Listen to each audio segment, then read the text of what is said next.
নমস্কার বন্ধুরা, আমি শ্যামা। আজকে নিয়ে এসেছি একটা সুন্দর চাইনিজ মুভি। সিনেমাটার নাম হচ্ছে জেড ডাইনেস্টি।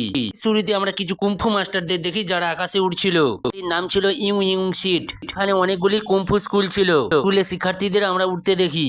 ওখানে আমরা জিং নামে একটি ছেলেকে দেখি, আর ওই জিং ছেলেটি ওই স্কুলের ছাত্র ছিল। স্টুডেন্টদের মতো সে অতটা শক্তিশালী ছিল না। সব স্টুডেন্টদের মধ্যে সে অনেক জুনিয়র ছিল। এই জন্য বাকি সবাইরা তাকে খুব বেশি পছন্দ করতো। এই জিং অনেক মজার মজার রান্না করতো। সিনেমাটিতে চিয়ান নামে একটি মেয়ে ছিল।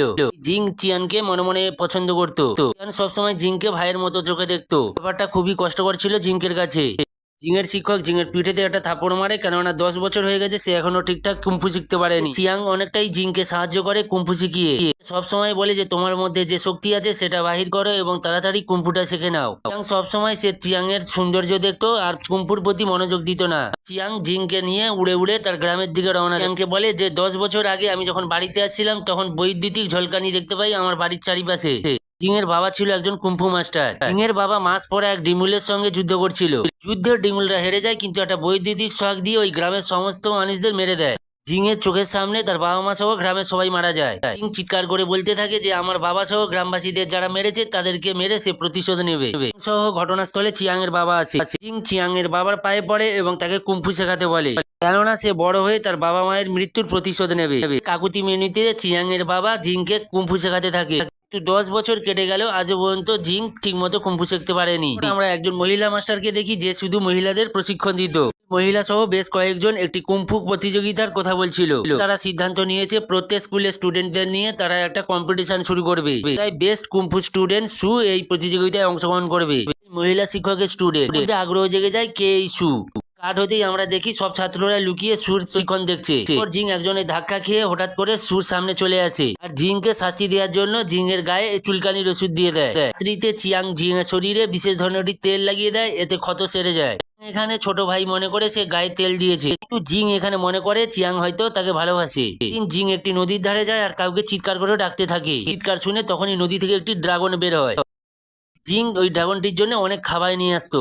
জিং ওই ড্রাগনকে বলতে থাকে যে আমি চিয়াংকে ভালোবাসি, কিন্তু ভয়ের কারণে বলতে পারি না। চিয়াং জিংকে একটি কুম্ফুর বই এনে দেয়। পরে কুম্ফু প্রতিযোগিতা শুরু হওয়ার আগে সে যেন ভালোভাবে কুম্ফু শিখে যায়। পর দেখা যায় জিং মনোযোগ দিয়ে ট্রেনিং করতে থাকে। পর জিং এর গলায় একটি পাথর চমকাতে থাকে। পাথরটি জিংকে জিং এর বাবা দিয়েছিল আর বলেছিল এই পাথরটি অনেক শক্তিশালী। এটাকে যতক্ষণ তুমি বসে রাখতে পারবে ততক্ষণ তুমি শক্তিশালী থাকবে। পাথরটা তোমাকে বশ করে নেবে, তখন তোমাকে শয়তান বানিয়ে দেবে। তুমি এই পাথরটার ব্যবহার সঠিকভাবে না জেনে থাকো তাহলে এই পাথরটা নিয়ে তুমি লেকেতে ফেলে দেবে। বানর এসে জিংকে জ্বালাতে শুরু করে। ওই বানরটি পাথরটি নিতে চায়। এরপর ওই বানর থেকে পিছু হাঁটার জন্য জিং দৌড়াতে থাকে। পেছনে বানরটি দৌড়াতে থাকে।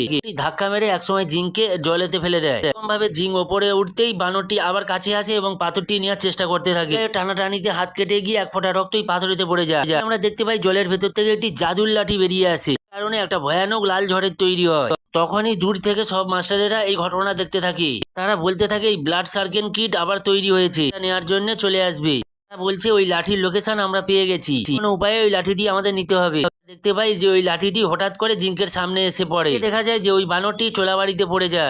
জিং ওই লাঠির সাহায্যে বানরটিকে বাঁচায়। ওই বানরটি জিংকের কাছে ক্ষমা চেয়ে নেয় এবং তার শিষ্য হয়ে যায়। হঠাৎ করে একটি মেয়ে আসে আর ওই লাঠিটি চুরি করার জন্য জিংয়ের সঙ্গে ফাইট করা শুরু করে। এরপর দুটো মেয়ে আসে আর জিংকে সাহায্য করে। শক্তি দেখে ওই মেয়েটি ভয়তে পালিয়ে যায়। রাতে যখন সবাই ঘুমিয়েছিল তখন ভূতের রাজা থেকে পাঠানো সেই মেয়েটি আবার আসে। নাম হচ্ছে রিয়ন। এক সময় জিংকের কাছ থেকে লাঠিটি নিয়ে পালানোর চেষ্টা করে।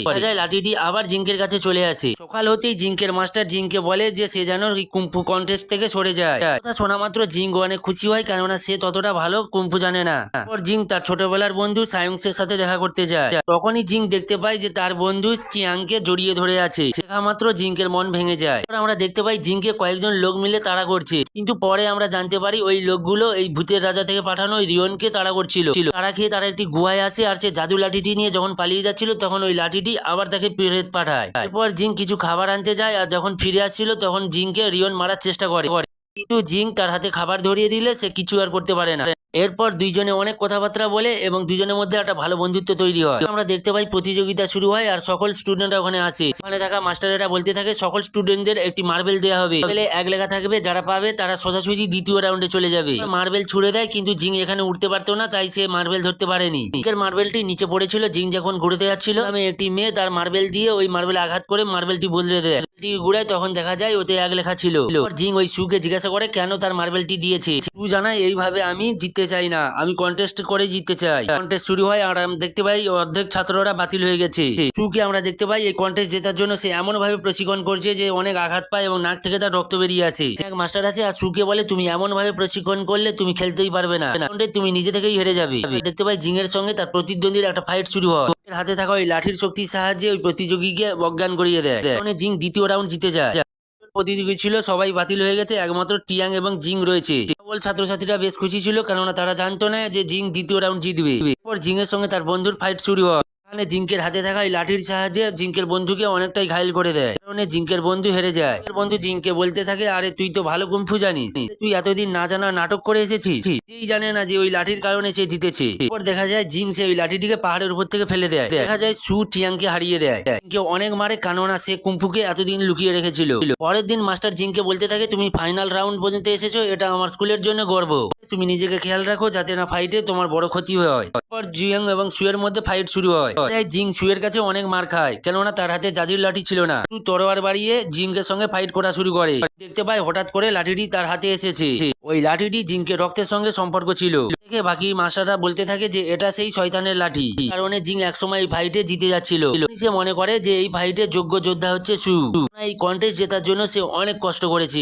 জিং নিজে থেকে হার মেনে নেয়। মাস্টারেরা আলোচনা করতে থাকে যে জিংকের হাতে যে লাঠিটি রয়েছে ওটা আসলে ভূতের রাজা লাঠি। যদি জিংকের হাতে থাকে জিংকে একসময় লাঠিটি বশ করে নেবে এবং সে মানুষজনকে মারতে থাকবে। এই মাস্টারেরা সিদ্ধান্ত নেয় যে জিংকে মেরে ফেলবে। ওরা সে সকল শিক্ষার্থীদের ওপর ভূতের রাজা আক্রমণ করেছে, যার কারণে তারা জিংকে একটি জায়গায় বন্দী করে ফেলে। রিয়ন তার শক্তির সাহায্যে জিংকে বাঁচিয়ে নেয়। জিংকে ভূতের রাজার কাছে নিয়ে আসে।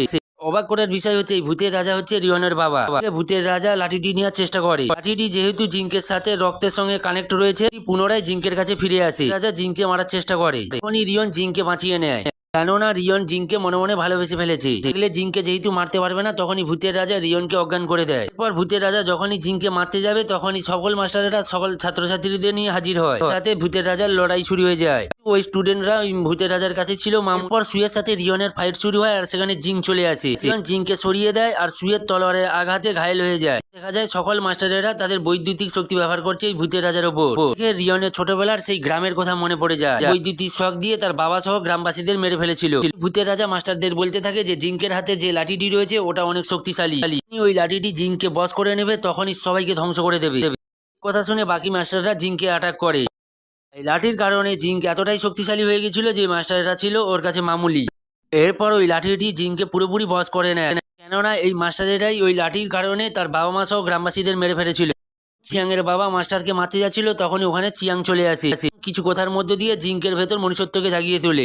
তখন জিং চিয়াংকে বলে যে সে যেন তাকে মেরে ফেলে, কেননা ওই লাঠিটি যদি তাকে আবার বশ করে ফেলে তাহলে সে সবাইকে মেরে ফেলবে। এরপর জিং নিজেকে মারার জন্য সুকে বলতে থাকে। তখনই ওখানে কিছু ছাত্ররা আছে যাদের জিং রান্না করে খাওয়াতো, আর তারা এসে জিংকে বাঁচিয়ে নেয়। চিয়াং এর বাবা জিংকে বাঁচায়, চিয়াং এর বাবাও মারা যায়। চিয়াং জিংকে বলে তুমি অনেক দূরে চলে যাও। সবাই জিং ভূতের থেকে নিয়ে চলে যাচ্ছে।